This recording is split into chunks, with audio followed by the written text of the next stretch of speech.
Hello everyone, कैसे हैं आप सब। तो आज मैं आप सभी के साथ शेयर करने वाली हूँ पालक पनीर पराठा और साथ में सौंधी सौंधी सी चटनी। दोनों का कॉम्बिनेशन बहुत ही बेस्ट होता है। तो आप एक बार इस तरह से हेल्दी पराठा ज़रूर बनाकर ट्राई कीजिएगा। और अगर रेसिपी पसंद है तो लाइक, सब्सक्राइब और शेयर कर सकते हैं। ये पराठा बहुत ही हेल्दी होती है, आप अपने बच्चों को नाश्ते में दे सकते हैं। बहुत ही टेस्टी बनकर तैयार होता है, आपके बच्चे बहुत ही खुशी खुशी खाएंगे, बहुत ही उनको कलरफुल भी लगेगा और देखने में भी काफ़ी बढ़िया सा ये लगता है। सारे पराठे एकदम फुली फुली सी बनकर तैयार होंगे, खाने में आपको बिल्कुल ही आनंद आ जाएगा। तो चलिए इसे बनाते कैसे हैं सीखते हैं।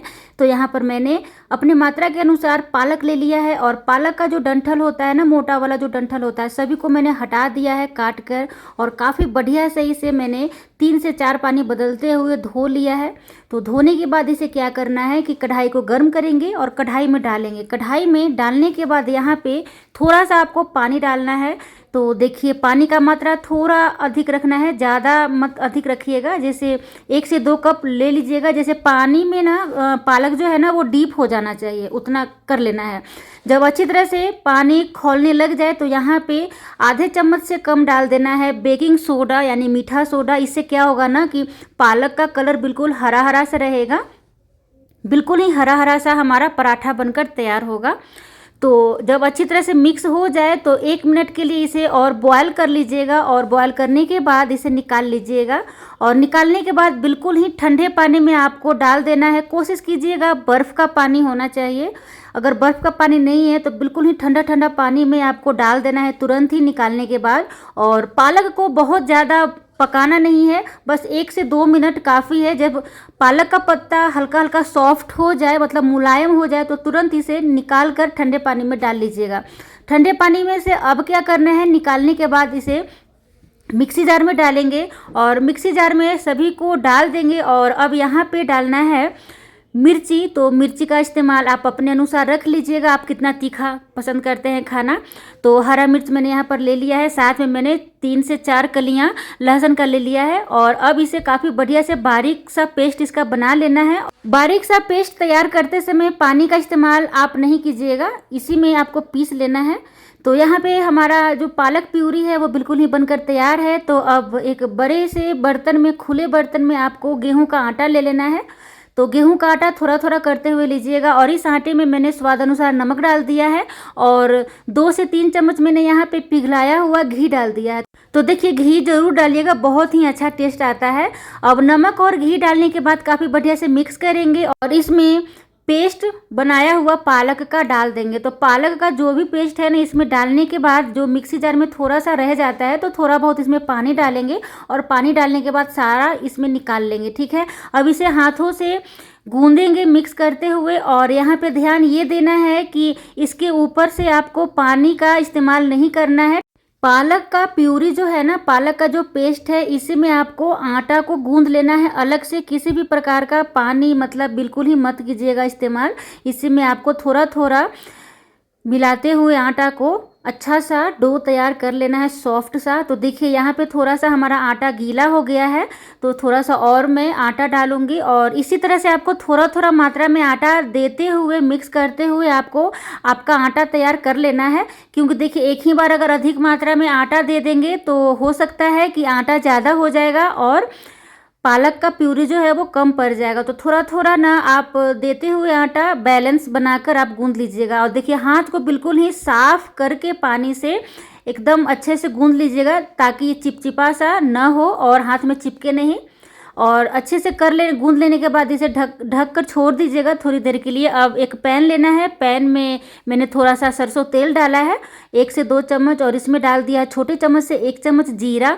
और बिल्कुल ही थोड़ा मतलब 1 इंच मैंने अदरक डाल दिया है कद्दूकस करके। यहाँ पे मैंने हरी मिर्च भी डाल दिया है। अच्छी तरह से इसे भून लेना है। और यहाँ पे एक बारीक कटा हुआ प्याज भी डाल देंगे, प्याज को भी काफ़ी बढ़िया से भून लेंगे। और अगर आप इसमें चाहते हैं तो थोड़ा सा लाल मिर्च का पाउडर भी डाल सकते हैं। यहाँ पे मैंने डाला है थोड़ा सा नमक, तो स्वाद अनुसार नमक डालेंगे और काफ़ी बढ़िया से भून लेंगे। नमक डालने के बाद क्या होता है ना कि जो प्याज होता है ना वो गलना शुरू हो जाता है। अब यहाँ पे भुना कूटा जीरा पाउडर डाला है, मतलब जीरा को ना काफ़ी बढ़िया से रोस्ट कर लिया है, भून लिया है और उसे कूट लिया है और थोड़ा सा इसमें डाल दिया है और इसे थोड़ा सा फिर से फ्राई करेंगे।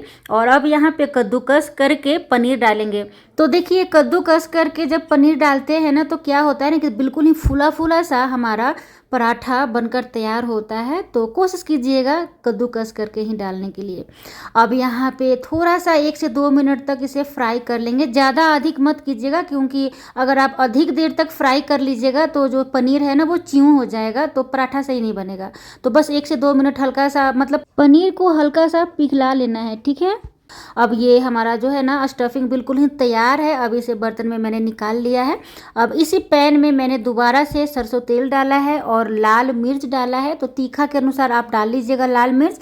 यहाँ पर 3 से 4 कलियाँ लहसुन का डाल लिया है। थोड़ा सा इसे रोस्ट करेंगे। इसी में डालना है 1 चम्मच चना दाल, 1 चम्मच उड़द दाल। दोनों को डालकर काफ़ी बढ़िया से धीमी धीमी आंच पर भून लेंगे सुनहरा खुशबू आने तक, मतलब सूंधी सूंधी सी ना खुशबू आने लग जाती है। तो जब अच्छी तरह से ये भून जाए तब यहाँ पे डाल देंगे 1 कटोरी मूंगफली और मूंगफली को भी भूनेंगे। तो इसे भी काफ़ी चटकने तक भून लेना है। जो मूंगफली जो होता है ना वो उसके बीच का जब भाग फट जाए तब यहाँ पे डाल देंगे 1 चम्मच, छोटे चम्मच से 1 चम्मच जीरा, छोटे चम्मच से 1 चम्मच सरसों का दाना और थोड़ा सा डालना है करी पत्ता और अच्छी तरह से इसे भून लेना है। सारा प्रोसेस धीमी धीमी आंच पर ही करना है ताकि बढ़िया से ये भून जाए और फ्राई हो जाए, ताकि हमारा चटनी जो है वो काफ़ी बढ़िया सौंधी सौंधी बनकर तैयार हो। तो मैं यहाँ पे चटनी का तैयारी कर रही हूँ। तो ये बिल्कुल ही फ्राई हो चुका है। अब इसे ठंडा कर लेना है।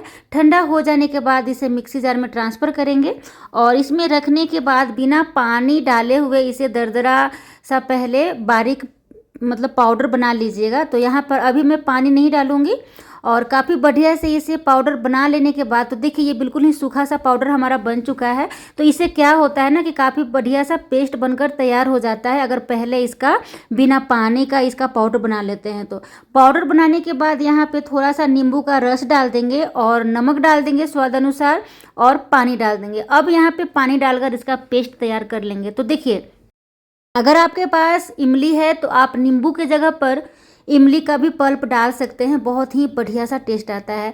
काफ़ी बढ़िया से पानी के साथ इसे का पाउडर जो है वो मिक्स करेंगे और मिक्स करने के बाद इसे इसका फिर से पेस्ट बनाएंगे, मतलब पीस लेंगे। तो मैंने काफ़ी बढ़िया से पीस लिया है और पीसने के बाद बिल्कुल ही हमारा सौंधी सौंधी सी चटनी बनकर तैयार है। तो चलिए हमारा चटनी बिल्कुल ही बन चुका है। तो अब इसे रखते हैं साइड। और अब यहाँ पे जो हमने आटा को गूंद लिया था पालक का पेस्ट डालकर, इसे भी आधे घंटे के लिए मैंने छोड़ दिया था। अब इसे छोटा छोटा सा इसका डो लेंगे और इसे बहुत ही बढ़िया से गोल गोल करेंगे। ये गूंदने के बाद बहुत ही सॉफ्ट सा हो जाता है, बिल्कुल ही सॉफ्ट नरम नरम, और इसमें से ना खुशबू बहुत ही बढ़िया सा निकल कर आता है। अब एक डो लेना है और सूखे आटे की सहायता से इसे ना गोल चपाती की तरह बेल लेना है। तो हल्का सा चपाती से हल्का मोटा रखिएगा, ज़्यादा मोटा मत रखिएगा। और तो यहाँ पे मैंने गोल चपाती जैसा इसे बना लिया है। और अब क्या करना है कि इसके ऊपर से जो हमने पनीर का स्टफिंग तैयार कर लिया था फ्राई करके, इसे थोड़ा सा ना क्रम्बल कर लीजिएगा हाथों से, क्योंकि ये पनीर है ना तो ये थोड़ा सा एक दूसरे में चिपक जाता है। और इस तरह से आपको फैलाकर चपाती के ऊपर यानी रोटी के ऊपर रख देना है और इस तरह से आपको फोल्ड करते जाना है दोनों तरफ से। देखिए ध्यान से देख लीजिएगा, इस तरह से हल्का फोल्ड कीजिएगा, फिर इधर से दोनों साइड से कीजिएगा और इस तरह से आपको चौकोर बना लेना है और काफ़ी बढ़िया से चिपका लेना है। और चिपकाने के बाद फिर से सूखा आटा लेते हुए इसे काफ़ी बढ़िया से बिल्कुल ही चौकोर ही पराठा आपको बना लेना है, गोल मत कीजिएगा इसे। तो इससे क्या होता है ना, इस तरह से बनाने से क्या होता है कि इक्वली सभी जगह पनीर भी चला जाता है और सुंदर भी लगता है देखने में पराठा। इस तरह से अगर हम बनाते हैं तो देखिए हमारा इस तरह से पराठा बिल्कुल ही बनकर तैयार है। तो देखिए इसकी मोटाई ज़्यादा नहीं रखेंगे, बिल्कुल ही मीडियम रखेंगे, न ज़्यादा पतला और न ज़्यादा मोटा रखेंगे। और इस तरह से दोनों तरफ से पलटते हुए काफ़ी बढ़िया से मीडियम आंच पर सेक लेंगे। और यहाँ पे आप चाहें तो रिफाइंड ऑयल या फिर घी का भी प्रयोग कर सकते हैं।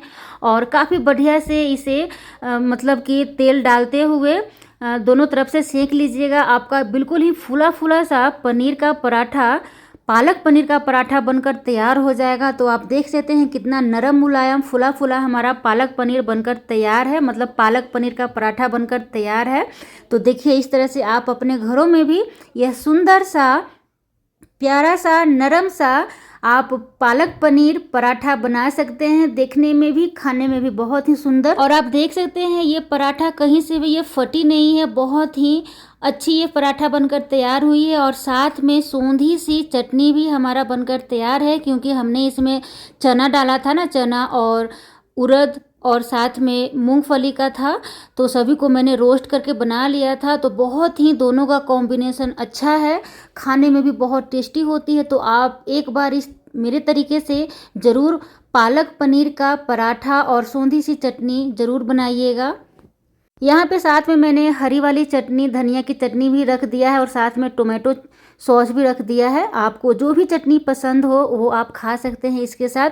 बच्चे तो बहुत ही खुशी खुशी खाना पसंद करते हैं, बच्चे बहुत ही शौक से यह पराठा खाएंगे। आप एक बार ज़रूर बनाइएगा। तो यह इजी सा ब्रेकफास्ट रेसिपी आप सबको कैसी लगी ज़रूर बताइएगा। आप एक बार इस तरह से ज़रूर बनाकर ट्राई कीजिएगा। उम्मीद है आपको पसंद आएगी। और मेरी वीडियो पसंद आए तो लाइक, सब्सक्राइब और शेयर कर लीजिएगा। और कमेंट में भी बता सकते हैं कैसी लगी।